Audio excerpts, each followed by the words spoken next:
बच्चों, आज हम पढ़ेंगे अलिफ से शुरू होने वाले अल्फाज।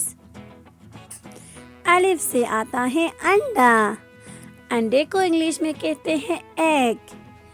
अलिफ से आता है अंगूर और अंगूर को इंग्लिश में कहते हैं ग्रेप।